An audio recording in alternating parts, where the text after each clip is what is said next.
नमस्कार दोस्तों, मैं अमन स्वागत करता हूं आपके अपने YouTube चैनल एजुकेशन हब पे। यह टीजीटी पीजीटी भूगोल प्रश्नोत्तरी का 10वां क्लास है और इस क्लास में हम देखते हैं कि विभिन्न सारे टीजीटी पीजीटी के एग्जाम में भूगोल से क्या क्वेश्चन पूछे गए हैं जिससे आपकी तैयारी बेहतर बन सके।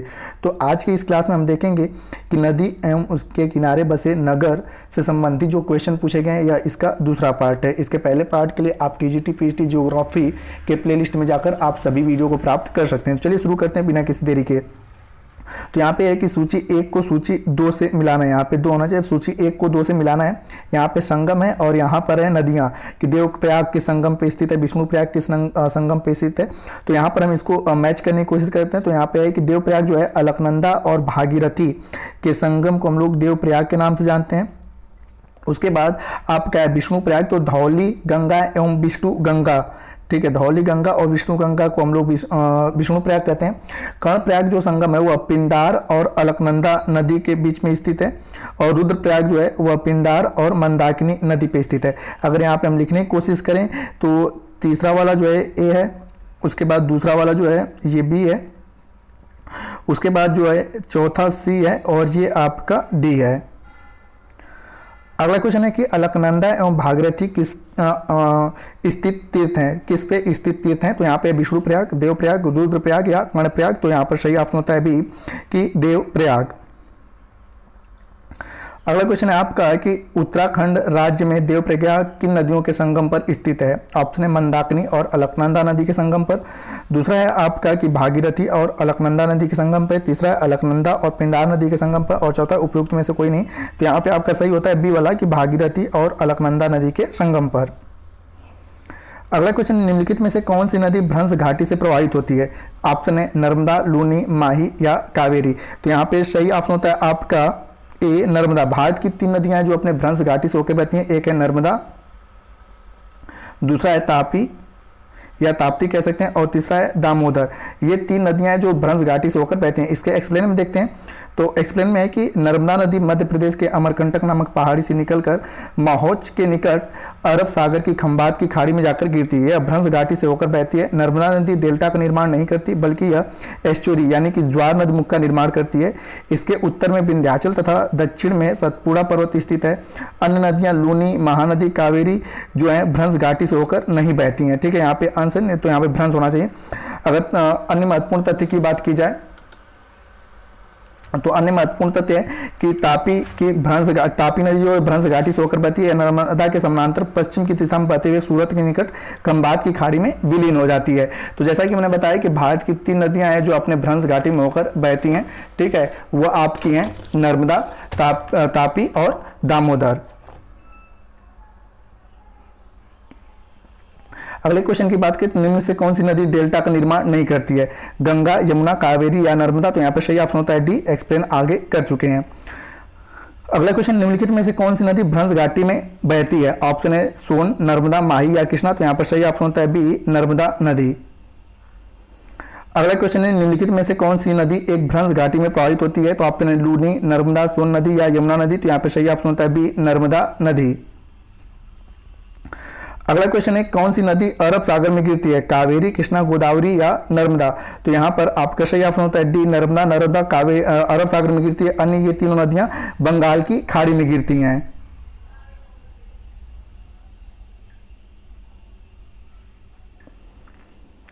अगला क्वेश्चन है कि निम्नलिखित नदियों में कौन अंशन का परिणाम है। ठीक है, यहाँ पे अंशन लिखा है, हालांकि होना चाहिए यहाँ पे भ्रंशन का परिणाम है।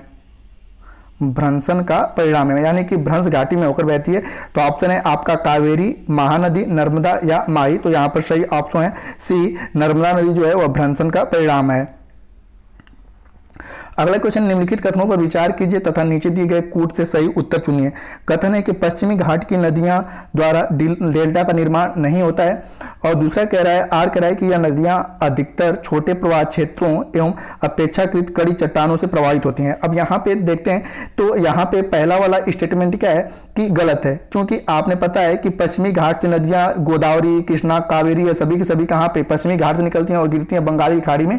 तो ये भी क्या करते हैं, डेल्टा का निर्माण करते हैं। जबकि यहीं से कुछ और भी नदियां हैं वो निकलती हैं तो अरब सागर में गिरती हैं तो एस्चुअरी का निर्माण करती हैं। तो पहला गलत है कि ये कहना है कि पश्चिमी घाट की नदियां डेल्टा का निर्माण नहीं करती हैं, तो इसलिए पहला गलत है। दूसरा कह रहा है कि यह यहाँ नदियां अधिकांशतः छोटे प्रवाह क्षेत्रों एवं अपेक्षाकृत कड़ी चट्टानों से होकर प्रभावित होती हैं। तो ये आपका सही है। तो इस प्रकार से आप देख पाओगे डी वाला ऑप्शन आपका सही होता है कि ए गलत है परंतु आर सही है। अब इसके एक्सप्लेन में देखते हैं। तो यहाँ पे कि पश्चिमी घाट से निकलकर बंगाल की खाड़ी की ओर प्रभावित होने वाली नदियां जैसे गोदावरी, कृष्णा एवं कावेरी डेल्टा का निर्माण करती हैं।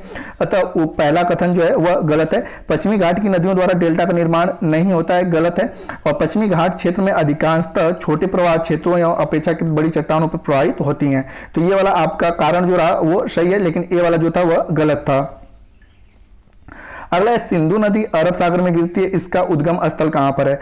ऑप्शन है आपका गंगोत्री या गढ़वाल हिमानी या कैलाश हिमानी या आपका सियाचिन हिमानी। तो सिंधु नदी की बात करें तो यह कैलाश पर्वत से निकलता है ऑप्शन के अकॉर्डिंग, तो आपका सी सही होता है। एक्सप्लेन में देखते हैं। तो एक्सप्लेन में है कि सिंधु नदी मानसरोवर के पास कैलाश पर्वत यानी हिमानी से निकलकर लद्दाख एवं जास्कर श्रेणियों से बीच होकर बहते हुए पाकिस्तान में प्रवेश करती है, अतः अरब सागर में जाकर मिल जाती है। अगला क्वेश्चन, निम्नलिखित में से कौन सिंधु की एक सहायक नदी है? ऑप्शन है झेलम, सतलज, चिनाब या इंद्रावती। तो यहाँ पे सिंधु की सहायक नदी की बात की जाए तो सिंधु की सहायक नदी है आपका सतलज। अब इसके एक्सप्लेन में देखते हैं हम। तो एक्सप्लेन में है कि इस सतलज सिंधु की सहायक नदी है जो मिठानकोट के पास सिंधु से मिलती है। यह सिंधु की सबसे बड़ी सहायक नदी है। झेलम, चिनाब एवं चिनाब सतलज की सहायक नदियां हैं। झेलम एवं चिनाब सिंधु की उप सहायक नदी है। इंद्रावती जो है गोदावरी की सहायक नदी है। अन्य महत्वपूर्ण तथ्यों की बात करें, सिंधु एक प्रमुख सहायक नदियों में श्योक, गिलगित, जास्कर, हुजा और मुद्रा और शिगार हैं। यहाँ पे अटक के निकट सिंधु नदी पर्वतीय प्रदेश से निकलकर मैदानी भाग में प्रवेश करती है और यहीं पर दाईं ओर से काबुल नदी इससे आकर मिलती है। दाईं ओर से मिलने वाली प्रमुख नदियां जो कुर्रम, तोची, गोमल, दियोबा और शांगर है। 31 अक्टूबर 2019 से सिंधु नदी भारत के केंद्र शासित प्रदेश लद्दाख से होकर बहती है। पहले क्या था, जम्मू कश्मीर में बहती थी, अभी को केंद्र शासित प्रदेश लद्दाख में इसका हिस्सा हो गया है।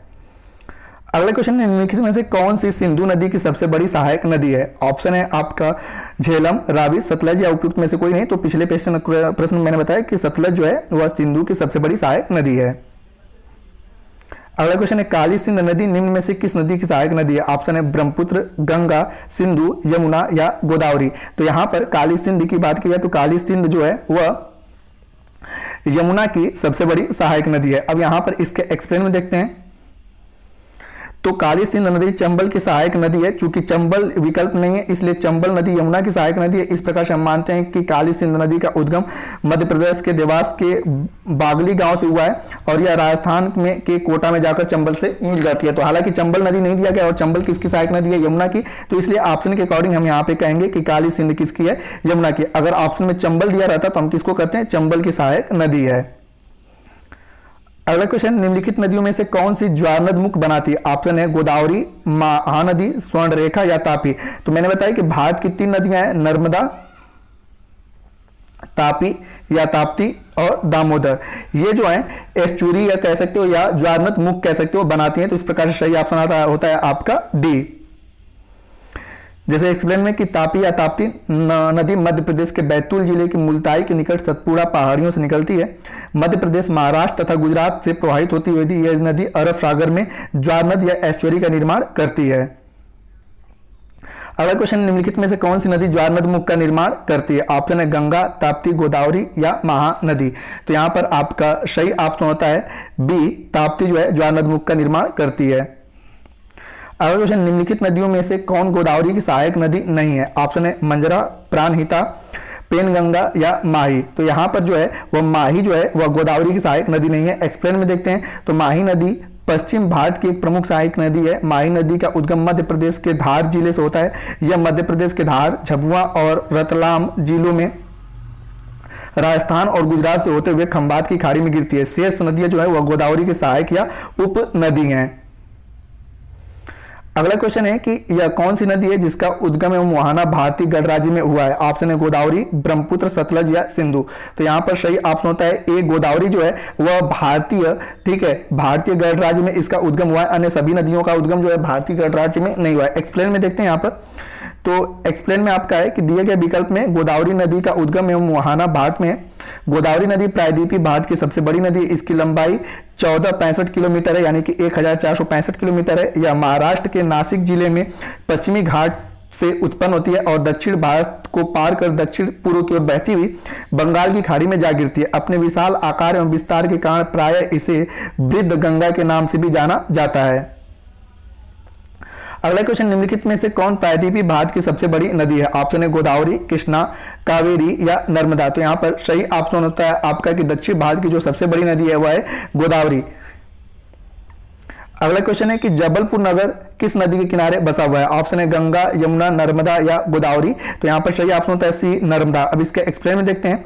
तो जबलपुर मध्य प्रदेश का एक नगर है जो नर्मदा नदी के तट पर स्थित है। नर्मदा नदी का उद्गम जो होता है अमरकंटक, जो कि मध्य प्रदेश में ये से होता है, अमरकंटक पर्वत से। अन्य महत्वपूर्ण तथ्य की बात करें तो नर्मदा नदी प्रायद्वीपीय नदी है, किंतु अन्य प्रायद्वीपीय नदियों की भांति इसका बहाव पूर्व की ओर न होकर पश्चिम की ओर बहता है और यह अरब सागर में गिरती है। और जैसा मैंने बताया कि यह डेल्टा नहीं बनाती है, एस्चुअरी बनाती है। अगला क्वेश्चन है, पणजी किस नदी के किनारे स्थित है? तो गोवा जो है, गोवा में स्थित है पणजी। तो यहाँ पे भीमा, मांडवी, सावित्री या वशिष्ठी। तो यहाँ पर पणजी है जो है वह मांडवी नदी के किनारे स्थित है। अब इसके एक्सप्लेन में देखते हैं। तो मांडवी या महदेई नदी को गोवा की जीवन रेखा के रूप में जाना जाता है। पणजी इसी नदी किनारे स्थित है। यह पश्चिमी घाट के भीमगढ़ से निकलती है तथा अरब सागर में समा जाती है। इस नदी पर दूध सागर जलप्रपात एवं बरापो जलप्रपात का भी निर्माण होता है। अगला क्वेश्चन है कि इसको नगर के प्रकार हैं और नगर का नाम है और कौन सा सुमेलित नहीं है। तो यहाँ पे पूछा गया है। तो यहाँ पे जो है कि घाटी नगर जो है, घाटी नगर किसे कहा जाता है? तो श्रीनगर को कहा जाता है, यह बिल्कुल सही है। दूसरा कि संगम नगर, तो ये गलत है। संगम नगर ऋषिकेश को नहीं कहा जाता है। संगम नगर प्रयागराज या इलाहाबाद को कहा जाता है। प्रयागराज लिखते हैं क्योंकि अभी प्रयागराज ही हो गया है। तो यही आपका सुमेलित नहीं है। दूसरा है द्वार नगर, रामनगर को कहते हैं, ये बिल्कुल सही है आपका। और कटक नगर जो है पौड़ी को कहा जाता है। तो बी वाला सही नहीं है क्योंकि संगम नगर ऋषिकेश को नहीं, प्रयागराज को कहा जाता है। और एक्सप्लेन में देखते हैं। तो ऋषिकेश संगम नगर नहीं, श्रीनगर उत्तराखंड का घाटी नगर है, जबकि रामनगर को द्वार नगर कहा जाता है। यह कार्बेट नेशनल पार्क द्वारा के लिए द्वार नगर है और पौड़ी एक कटक नगर है। तो यहाँ पे याद रखिएगा कि संगम नगर प्रयागराज को कहा जाता है। इस सेशन का अंतिम क्वेश्चन है कि मध्य प्रदेश में चंबल नदी एक उदाहरण है। ऑप्शन है उत्खात भूमि का, मरुभूमि का, पठारी भूमि का या समतल भूमि का। तो यहाँ पे सही ऑप्शन होता है ए, उत्खात भूमि का। अब एक्सप्लेन में देखते हैं। तो मध्य प्रदेश में चंबल नदी घाटी एक उत्खात भूमि या बैडलैंड का उदाहरण है। इसे बीहड़ क्षेत्र के रूप में भी जाना जाता है। तो दोस्तों ये आपके टीजीटी पीजीटी संबंधित जो आपके नदी और उसके किनारे बसे नगर थे वो क्वेश्चन पूछे गए थे, उनको मैंने आपके सामने अच्छे से एक्सप्लेन किया। अगला जो चैप्टर रहेगा उसका नाम है झील एवं प्रपात। ठीक है, झील एवं प्रपात से जो क्वेश्चन पूछे गए हैं उनको लेकर आएंगे। तो दोस्तों वीडियो पसंद आया हो तो वीडियो को लाइक करें, कमेंट करें तथा अपने दोस्तों के साथ शेयर करें। और चैनल पर नए हैं तो चैनल को सब्सक्राइब अवश्य करें। तथा इस पीडीएफ को प्राप्त करने के लिए आप हमारे टेलीग्राम से जुड़ सकते हैं, जिसका लिंक वीडियो के डिस्क्रिप्शन में दिया हुआ है। तथा वीडियो के अंत तक बने रहने के लिए धन्यवाद।